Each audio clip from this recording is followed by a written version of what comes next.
Ndugu wanariadha na ndugu washiriki, wakati nakuja hapa Mbeya nilimwaga Dr. Samia Suluhu Hassan, Rais wa Jamhuri ya Muungano wa Tanzania. Amenituma salamu nyingi na nawapongeza sana Tulia Trust na wana Mbeya kwa kulifanya jambo hili liwe kubwa.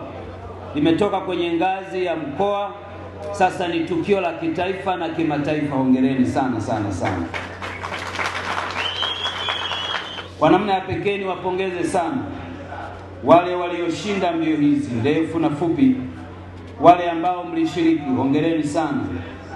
Na wale ambao hamko kwenye orodha ya kushinda, msivunjike moyo, kuna wakati mwingine mtashinda tena. Leo nimefarijika sana kuona kuwa zile nyumba tunazoziona na kabidhi kwa wananchi, kumbe tayari kuna nyumba nyingine upande wa Uyole Mheshimiwa Spika amezijenga kwa ajili ya kuwasaidia watu. Jamani, nataka niwaambieni, hakuna sadaka njema kama sadaka ya kumsaidia muhitaji.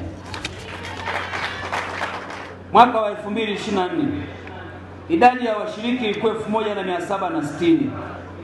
Tumeambiwa mwaka huu wamefika 2000. Hii ni ongezeko la 13%.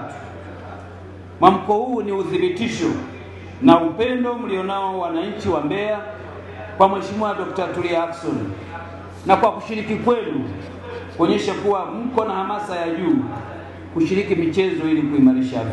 Hatuzungumzi vyama vya siasa wala hatuzungumzi dini zetu.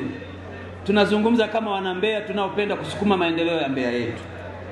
Mheshimiwa Spika, kwa kuwa niko nyumbani kwenu Mbeya, nataka niseme tena kwa sauti kubwa kwamba wewe umekuwa mwalimu wa wengi. Hongera sana kwa jambo hili kubwa. Tunakuombea liendelee kufanikiwa. Wakati tunatoa medali hapa, akaja mtu mmoja, Mheshimiwa Spika aliwahi kuniambia kwamba yeye huwa anatoa mchango wake. Akikaa baada ya muda kwenye M-Pesa anamwambia, Mheshimiwa Spika, ninajua unajenga nyumba, sina utajiri wa fedha nyingi, lakini nataka nikupe walau 200,000, 100,000 hii niliyoipata uongeze kwa ajili ya kuwasaidia wana Mbeya. Amenitia moyo sana ndugu huyu, na naomba nimtambue. Bosi Kimaro yuko wapi sijui? Aje hapo. Bosi Kimaro kwa watu wa Mbeya amekuwa na mchango mkubwa sana.